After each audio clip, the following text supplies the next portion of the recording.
The restaurant was buzzing with quiet chatter, the clinking of wine glasses, and the rich aroma of roasted garlic and butter drifting through the air. It was one of those evenings where the world felt calm, at least for most people. For Daniel Hayes, however, life had been anything but calm for years. He was a single dad, raising his 10-year-old daughter, Emily, after losing his wife in a car accident. Daniel worked double shifts as a mechanic, sometimes even taking on late-night repairs just to make ends meet. Tonight was rare. Emily's school had arranged a sleepover event, and for the first time in months, Daniel allowed himself a quiet dinner out. He never expected this night to change his life forever.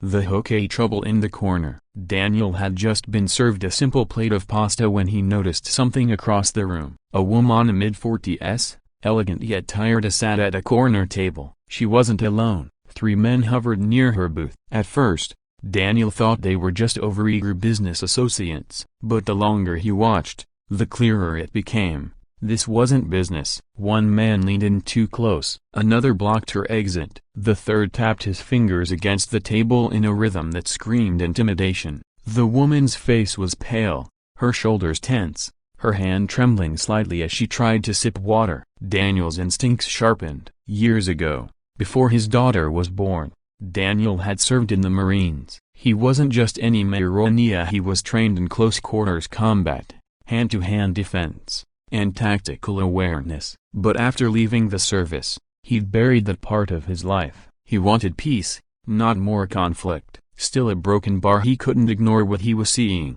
The rising tension. The restaurant staff seemed oblivious, too busy serving tables to notice. Other diners glanced at the scene, then quickly looked away. No one wanted trouble. Daniel's fork clinked against his plate as he set it down. He could hear his daughter's voice in his head.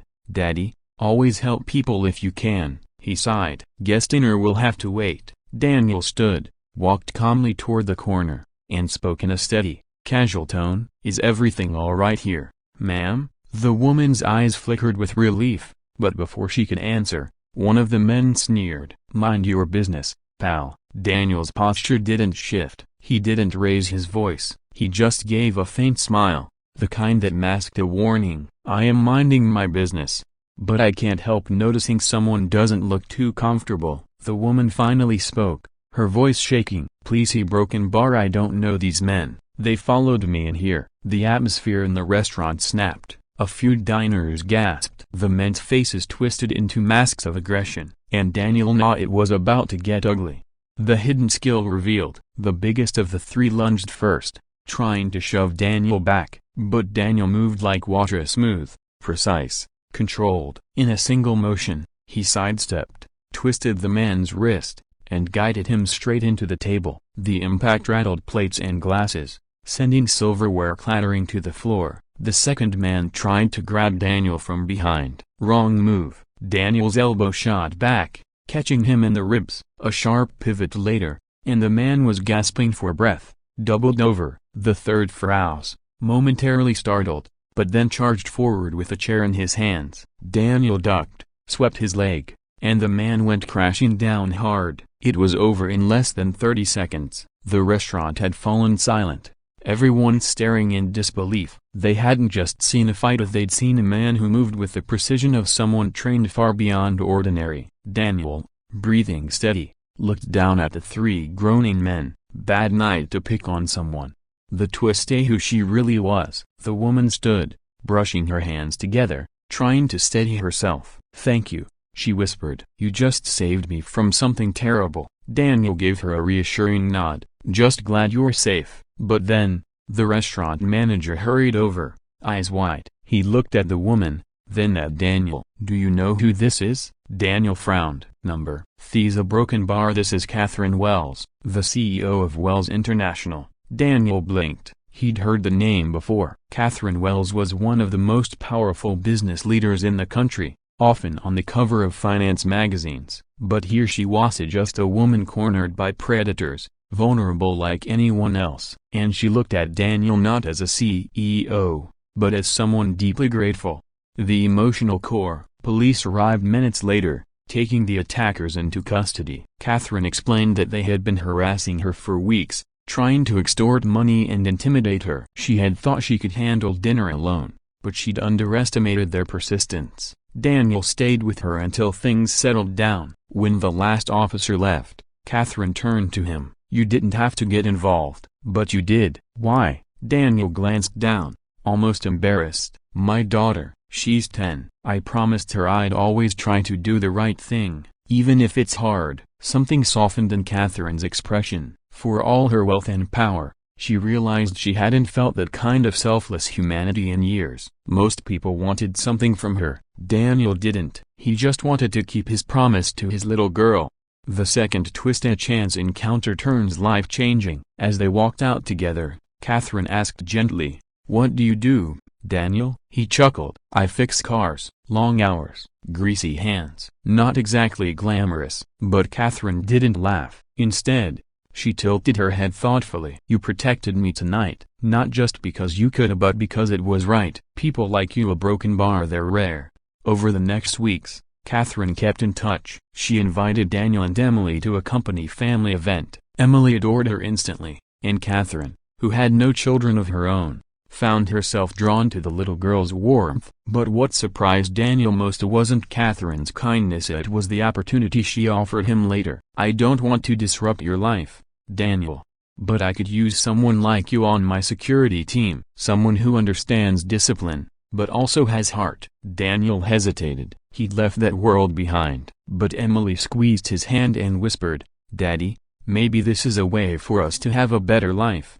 The climax had the weight of the decision. The offer meant stability, better pay, more time with Emily, a future that wasn't constantly weighed down by overdue bills. But more than that, it meant purpose. Daniel looked at Catherine, then at his daughter. His voice cracked slightly as he said, "I'll do it. Not for the money, but because protecting people broken bar, that's something I can't ignore." Not anymore.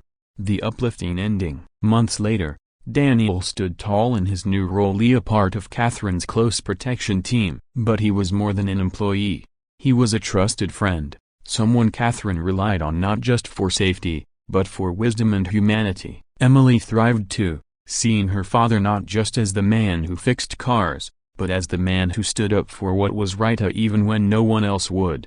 And on one quiet evening, as Daniel tucked Emily into bed, she smiled and said, "Daddy, a broken bar mom would be proud of you." Daniel's chest tightened, tears burning his eyes. He kissed her forehead and whispered, "I just want to make sure you grow up in a world where people still care. That's what matters most." Life changed quickly for Daniel and Emily. The small, two-bedroom apartment above the auto shop was replaced with a modest but cozy home closer to Emily's school. Daniel's new position with Catherine Wells's security team gave them stability for the first time in years. But what Daniel didn't expect was how Catherine treated them, not as employees or acquaintances, but as family. She often invited them over for Sunday dinners. Emily would sit in Catherine's study, asking curious questions about business, while Catherine patiently explained everything in ways a child could understand.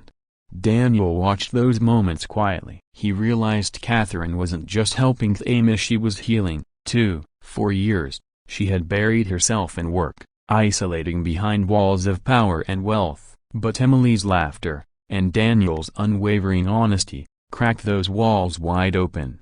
Trouble resurfaces. Of course, the world wasn't without shadows. One late evening, Daniel was escorting Catherine to her car after a charity gala. His instincts prickled again. He noticed a man across the street, watching them too closely, hand hidden inside his coat. Daniel stepped subtly in front of Catherine, hand raised in a quiet signal for her to stay back. The man flinched when Daniel's gaze locked onto him, then disappeared into the alley. Catherine's voice was low. "Still them, isn't it? The same people who tried to intimidate me before?" Daniel nodded. "Fear doesn't vanish that easily.